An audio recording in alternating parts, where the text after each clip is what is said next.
오늘 주님께서 우리에게 주신 말씀은 그 예루살렘의 회복에 대한 말씀을 지금 우리에게 주시고 계십니다. 그 1절을 보시게 되면 일어나라 빛을 발하라, 자, 이렇게 말씀하고 있는데, 이 빛을 발하는 그 존재가 어떤 존재인지는 여기서 나타나고 있지를 않습니다. 단지 너의 빛이 이르렀다, 자, 이렇게 말씀을 하고 있는데, 여기서 너, 바로 너의 빛 할 때 이 너는 예루살렘을 의미합니다. 이 말씀의 쉬운 성경 번역본, 현대인의 성경 번역본, 그리고 새 번역 성경 번역본 모두 예루살렘아 이렇게 부릅니다. 예루살렘아 빛을 발하라, 일어나 빛을 발하라, 이렇게 시작이 되고 있어요. 그래서 예루살렘의 회복입니다. 그러니까 이사야 선지자께서 지난 이틀 전에 함께 우시야 왕 죽던 해에 있었던 일에 대해서 이사야 6장을 통해서 함께 말씀을 나눴었는데요. 그때는 바빌론 포로로 다 이스라엘 자손들이 끌려 올라갈 것에 대한 예언을 해주셨는데, 지금 62장에서는 그 이스라엘이 다시금 회복이 돼서 그 예루살렘에서 빛이 발해서 나가게 되는 그 모습을 지금 말씀을 하고 있습니다. 그래서 이 예루살렘의 회복은 또 어떤 의미로 해석이 되어지냐면, 이 일어나라 빛을 발하라 하시는 이분이 바로 예수 그리스도를 또 의미합니다. 그리스도를 통해서 이 온 땅이 회복될 것을 또 말씀을 하고 있는 것입니다. 여러분, 그 9절에 있는 말씀에 보시게 되면 보십시오. 내 하나님 여호와의 이름을 드리려 하며 이스라엘의 거룩한 이에게 드리려 하는 자들이다. 이는 내가 너를 영화롭게 하였음이라 라고 하실 때에 주님께 예배하러 오는 자들이 예루살렘으로 모여들 것이다, 이렇게 말씀을 하고 있습니다. 그래서 이 예수 그리스도를 통하여 이 예언이 성취가 되었고, 그리고 오늘날 이 예언의 성취는 그냥 단번에 끝나는 것이 아니라 계속 성취가 되어져 가고 있는 중입니다. 바로 어디를 통해서요? 교회를 통해서요. 온 땅 가운데에 있는 만민들이 주님께로 나오는데, 교회를 통해서 일어나 빛을 발해야 하는 존재는 바로 교회입니다. 그래서 예수님께서 다시 이 땅 가운데 오실 때는 많은 열방들, 모든 백성들, 방언들 할 것 없이 다 일어나서 주님을 맞이하고 그 보좌에 계신 어린 양께 예배를 드리는 우리 그 놀라운 일들이 일어날 것이죠. 그 환상은 요한계시록에 기록이 되어 있고요. 그래서 주님 예수 그리스도를 통하여 이 땅이 회복이 되고, 그리고 교회를 통하여서 이 땅의 빛을 발하며 주님께로 예배하기 위해서 모든 이방 사람들이 돌아온다. 자, 이렇게 말씀을 하고 있습니다. 그래서 이사야 60장 1절에서부터 여러분 그 4절까지 있는 말씀 같이 한번 한 목소리로 다시 한번 읽어보도록 할게요. 이것이 바로 예수 그리스도를 통한, 교회를 통한 회복이다. 1절부터 4절까지 한번 더 읽겠습니다. 자, 시작. 일어나라 빛을 발하라, 이는 내 빛이 이르렀고 여호와의 영광이 내 위에 임하였음이니라. 보라, 어둠이 땅을 덮을 것이며 캄캄함이 만민을 가리려니와 오직 여호와께서 내 위에 임하실 것이며 그의 영광이 내 위에 나타나리니, 나라들은 내 빛으로, 왕들은 비치는 내 광명으로 나아오리라. 내 눈을 들어 사방을 보라, 무리가 다 모여 내게로 오느니라. 내 아들들은 먼 곳에서 오겠고 내 딸들은 안기어 올 것이라. 그때에 4절까지 읽었습니다. 그래서 여러분, 이 빛을 발하는 바로 교회로, 복음이 있는 곳으로 만민이 돌아오는 이유는 그곳에 희망이 있고 생명이 있기 때문입니다. 어둠이 짙은 곳에서는 당연히 빛이 있는 곳으로 사람들이 모일 수밖에 없죠. 그건 본능입니다. 여러분, 깜깜한 어둠 가운데 있다 보면은 빛이 어느 한 군데에서 비치게 되면 그곳으로 향하게 돼 있습니다. 당연히 향하게 돼 있죠. 여러분 그 기찻길 터널 가운데 갇혀 있다고 생각을 해 보십시오. 당연히 빛이 있는 곳으로 몸이 움직이게 돼 있습니다.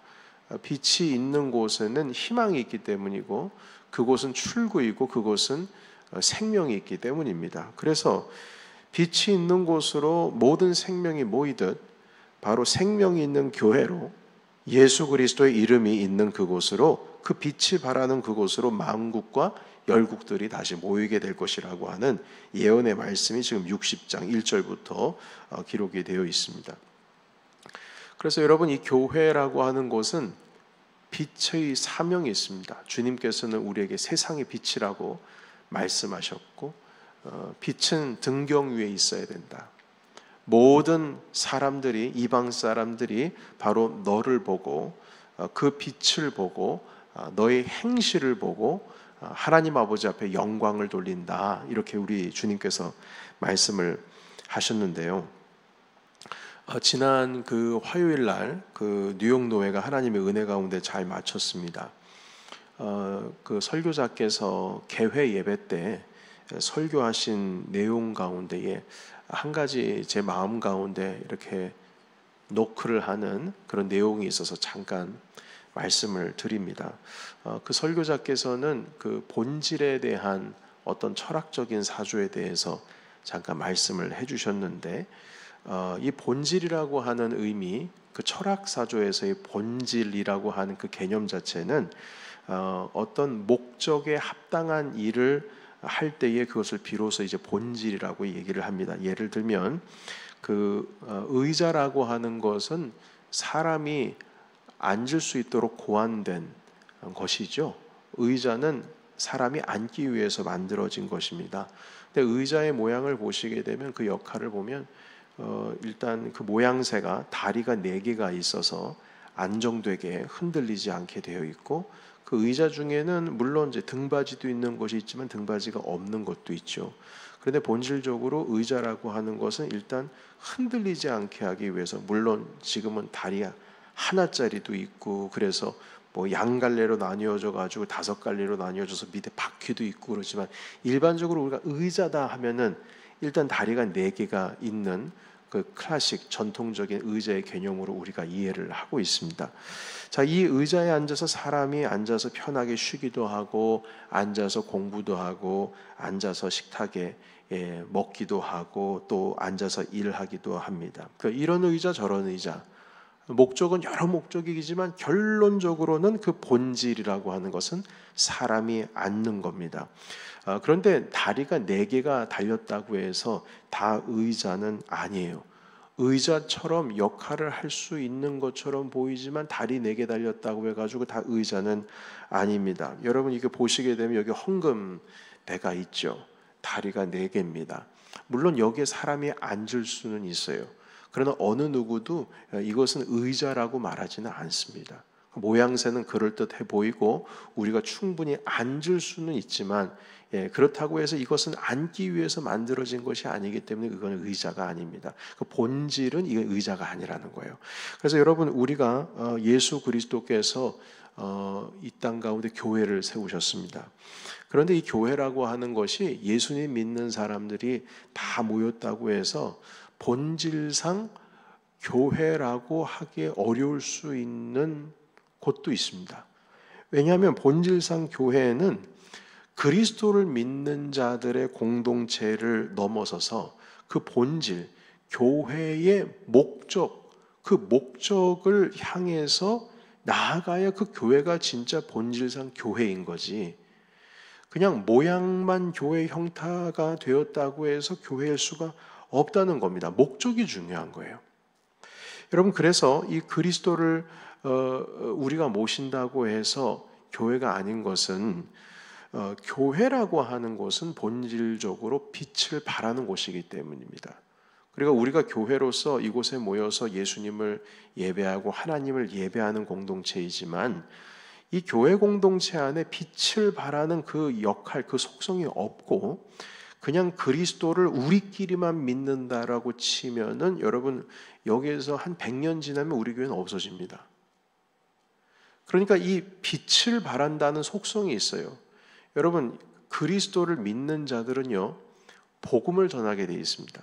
사도행전에 등장하고 있는 그 1장에서부터 나타내시는 말씀은 성령이 너에게 임하시면 너희가 권능을 받고, 우리는 성령님 하면은 보혜사 성령님, 우리를 위로하시는 성령님, 우리를 도와주시는 성령님, 우리와 함께 하시는 성령님으로 이해를 하고 있지만, 성령님이 우리 가운데 임하시면 너희가 권능을 받고 예루살렘, 유다, 사마리아 땅끝까지 이르러 내 증인이 되리라 하신 말씀이 이어지는 겁니다.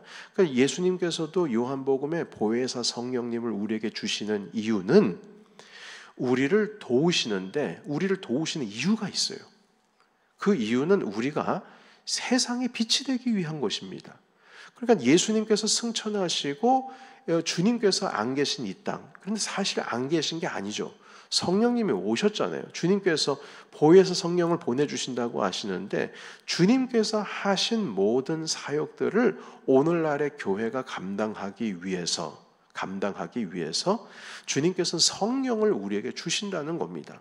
그래서 너희가 성령을 받으면, 그 권능을 받으면 그리스도께서 하셨던 모든 사역을 하실 터인데, 주님께서 행하셨던 사역들을 딱 한마디로 은유적으로 표현하자면 이 땅 가운데 빛이 되신 겁니다. 여러분, 그래서 교회는 빛의 성질을 가지고 있어요. 예수 그리스도께서는 말씀을 가르치실 때에 하나님의 나라에 대한 말씀을 하시면서 주님의 나라는 겨자씨와 같다고 했어요. 그 겨자씨는 심겨지면 열매를 맺는데 나무가 커지고, 그래 나무가 커질 뿐만 아니라 격가지가 생겨가지고 이파리가 무성하고 새들이 그곳에서 안식을 한다라고 기록을 하고 있어요. 한마디로 번성하고 있는 것이죠. 여러분, 하나님의 나라는 씨앗을 뿌린 한 농부의 이야기와 같다. 그게 30배, 60배, 100배의 결실을 맺는다. 누룩이 밀가루 포대에 들어가서 그 밀가루를 부풀게 하는 역할을 한다. 이게 바로 하나님의 나라다. 주님께서는 이렇게 말씀하심으로 말미암아서 그 교회가 가지고 있는, 하나님 나라의 공동체가 가지고 있는 속성, 역할, 그것은 빛이 되어서 번져나가고, 그리고 빛이 되어서 하나님의 나라의 그 통치가 번성해 나가는 것을 말씀하고 있는 것입니다. 이것이 교회의 본질입니다. 교회는 본래 번져나가게 돼 있어요. 하나님의 나라의 통치가 번져나가게 되어 있습니다. 예수 그리스도를 믿는 우리를 통하여서 주 예수, 다시 말해서 우리의 주권자가 되시는 예수 그리스도의 통치가 번져나가게 되어 있다는 것입니다. 이것이 교회의 속성이에요. 이것이 목적인 것입니다.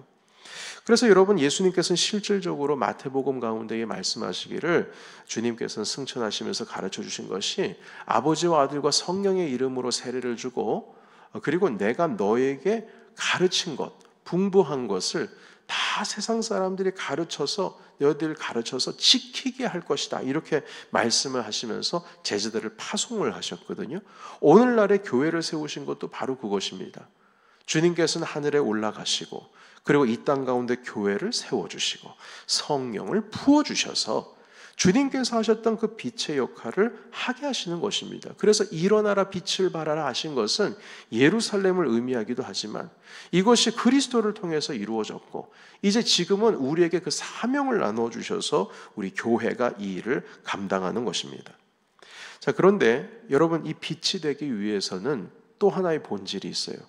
여러분, 교회의 본질을, 가장 핵심되는 본질인데 그것은 무엇이냐면, 이 교회 안에 바로 그 빛을 발하는 그 능력이 바로 무엇이냐라고 했을 때에 바로 예수 그리스도라는 겁니다. 여러분, 이것을 조금 더 깊이 설명을 해보자면, 오늘 말씀을 보시게 되면 한 가지 발견하는 것은, 여러분, 빛을 발하라 하지 않습니까? 오늘 말씀 60장 1절로 다시 한번 돌아가 보십시오. 일어나서 빛을 발하라. 자, 그러면 여기에 보시면 너의 빛이라고 등장을 하고 있습니다. 너의 빛, 너의 빛, your light, 이렇게 돼 있지 않습니까? 그러면 너의 빛이라고 하면, 여러분, 이것을 우리가 해석을 할 때 너의 빛, 그래서 내가 발광체가 돼서 내가 빛을 발하는, 그러니까 나라고 하는 자체가 빛을 발하는, 우리 예수님께서도 너는 세상의 빛이라 하셨으니까 이 발광체가 바로 나라는 것으로 해석할 가능성이 아주 높습니다. 그러나 여러분, 이 원문상에, 그리고 우리가 조금 더 읽어보시면 알겠지만, 여기서 빛을 발하고 있는 발광체는 우리가 아닙니다. 따로 있어요. 여기에서 너의 빛이라는 의미는 바로 이겁니다. 여러분, 이것은 저의 성경이죠. 이 성경이 저는 아닙니다. 마찬가지로 이게 빛이라고 봅시다. 그러면 너의 빛 하면 빛이 있어요. 이게 발광체가 이거지 제가 아니라는 거예요. 이해가 되시죠? 너의 빛이라고 했을 때 내가 가지고 있는 내 얼굴 형상에서 오는 빛이 아니라 나에게 주어진 그 빛이 너에게로 임한 거예요. 임해서 빛이 발하는 것이죠. 여러분, 오늘 그래서 말씀 보시게 되면 우리 보면 보십시오.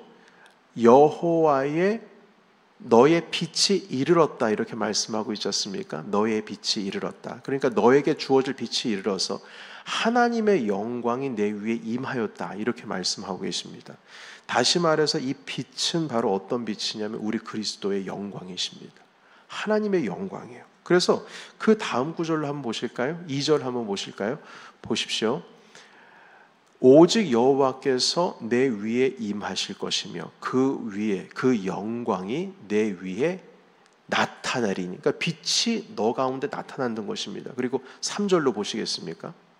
나라들은 너의 빛으로, 왕들이 비치는 내 광명으로 나올 것이다 라고 했을 때에 이 내용도 하나님의 그 영광의 빛이 예루살렘에 임함으로 말미암아, 예루살렘은 발광체가 아니고요, 결론적으로 보면 반사체입니다.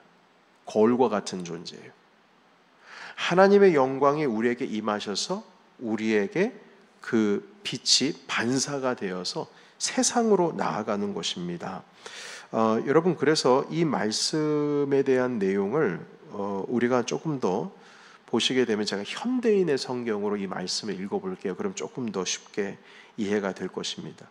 예루살렘아, 일어나서 태양처럼 빛나라. 여호와의 영광이 내 위에 지금 비치고 있다. 이해가 되시죠? 하나님의 영광이 내 위에 지금 비치고 있기 때문에 이스라엘아, 일어나서 너의 빛을 발하라, 이렇게 말씀을 하고 있어요. 여러분, 그래서 이 내용을 보시게 되면 이 발광체가 아니고요, 우리는 반사체입니다. 예수 그리스도의 영광을 머금고 있는 교회라고 하는 사실이죠. 다시 말해서 오늘날의 성도는 스스로 내가 뭔가 멋지게 되고 내가 잘 돼서, 제가 주일에도 말씀을 드렸습니다만, 그래서 내가 발광하고 있는 나로 인해서 뭔가 이루어지는 것이 아니라 예수 그리스도께서 우리에게 임하셔서 우리는 반사체가 돼서 예수 그리스도의 영광의 빛이 세상 가운데로 나아가는 것입니다. 그래서 사람들이 우리 예수 그리스도께서 주신 너희는 세상의 빛이다, 우리 주일날 우리 함께 나눴던 말씀, 그리고 세상의 모든 사람들이 너를 보고 너의 착한 행실을 보고 하나님께 영광을 돌리리라, 이렇게 말씀을 하실 때에 우리의 모습이 반사체의 모습으로서 보여주고 있는 겁니다. 다시 말해서 우리가 창문이에요. 하나님을 볼 수 있는 창문입니다. 창문이에요. 우리를 통해서 주님을 보는 겁니다. 그들은 성경을 몰라요. 그들은 이거 펴볼 줄도 모릅니다. 이 봐봐야 이해도 되지를 않아요. 그러나 믿지 않는 자들이 가장 하나님에 대해서 예수 그리스도가 누구신지를 알기 위해서는 우리가 논리적으로 예수님은 이런 분이야, 이렇게 말하는 것도 복음을 전하기 위해 최고이지만, 우리에게 나타나고 있는 빛, 어떤 빛을 말하고 있느냐, 그걸 통해서 하나님을 만나고 예수 그리스도를 만난다는 겁니다. 우리가 아무리 성경을요, 복음은 예수님을 믿으면 구원을 얻고 천국 간다라고 아무리 성경을 해줘도요, 우리의 성품이 만약에 더럽고 맨날 싸움질하고 속이고 말이죠, 경쟁에서 누군가를 짓눌러서 자신을 드높여가지고 꼭 내가 모든 영광을 들이받는 그런 자세의 모습으로 있으면 사람들은 우리를 통하여 주님을 보지를 못합니다. 네가 믿는 예수 난 안 믿어, 이렇게 변하고 마는 거예요. 여러분, 그래서 우리가 세상을 축복하기 위해서는 하나님의 영광이 우리 가운데 임하셔야 될 터인데, 우리에게 축복권이 있는데, 세상을 축복할 그 축복권이 있는데 그 축복권만 가지고서는 안 돼요. 하나님을 볼 수 있도록 우리가 세상의 반사판이 되고, 또한 이 창문이 되어서 주님의 놀라우신 은혜가 우리를 통하여 세상 가운데로 흘러갈 수 있도록 우리는 그 통로를 만들어 드려야 된다는 것입니다.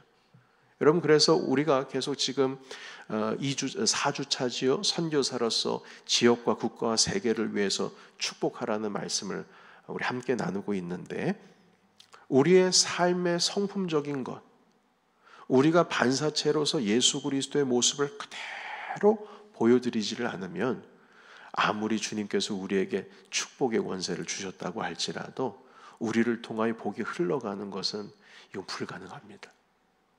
우리를 통해서 주님을 볼 수 있어야 해요. 우리가 반사판이 돼서 하나님 아버지의 놀라우신 영광을 그들이 보게 해야 된다는 것입니다.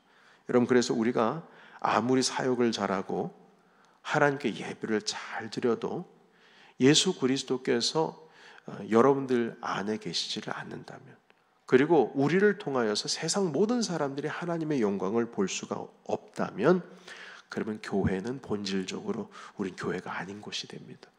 성도가 본질적으로 성도가 아닌 것이 되는 거예요. 그럴듯해도 안 돼요. 다리가 4개라서 의자가 아니듯이 교회에서 어떤 예배의 형태가 있다 할지라도 이사야서 6장의 말씀, 여러분 우시아가 죽던 해에 이르렀던 주님의 말씀, 1장에서 5장까지 이스라엘 사람들이 하나님의 말씀은 지키지 않으면서 예배는 드리러 와요. 주님께서 말씀하십니다. 다 집어쳐라. 나는 배불렀다.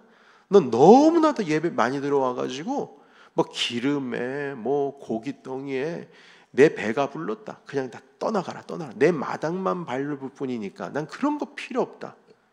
어떻게 내가 너에게 가르쳐준 말씀 하나 지키지 않으면서 예배는 그렇게 잘 드리겠다고 와가지고 나를 이렇게 불편하게 하느냐.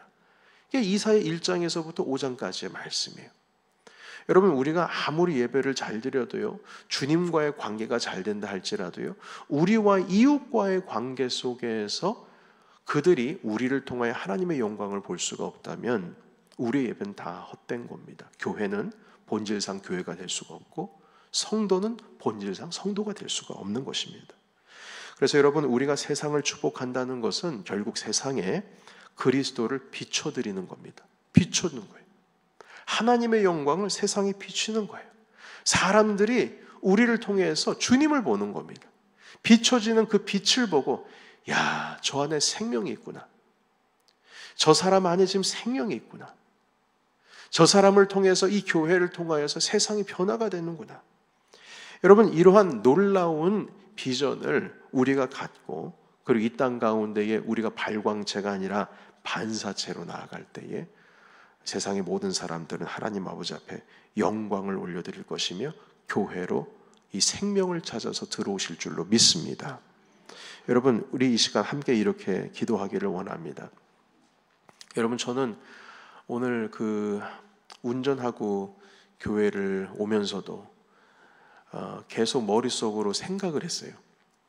하나님께서 우리 교회를 이 반사체로 쓰시면은 어떤 역할을 통해서 이 지역사회와 이 땅 가운데 어떤 역할을 할 수 있을까?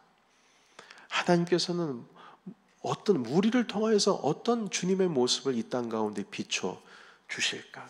세상이 우리 교회 성도님을 통해서, 또한 우리 교회를 통해서 어떤 주님의 모습을 볼 수 있을까?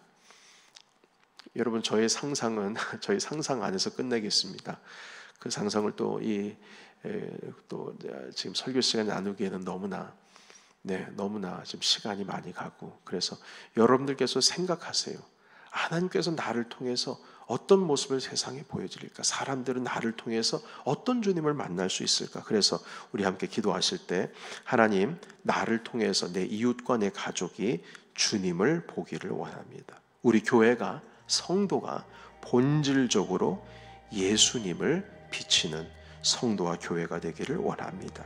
하나님, 나를 통해서 이번 품고 있는 VIP 예수님을 만날 수 있게 해주시고 우리 교회를 통해서 주님께로 돌아오는 많은 영혼들이 있기를 원합니다. 하나님, 우리가 당신을 보여드리는 거울이 되게 하시고 거울의 빛으로서 당신의 모습을 세상에 드러나게 하옵소서. 이렇게 우리 세상을 축복하면서 이 시간 기도하기 원합니다. 기도하겠습니다.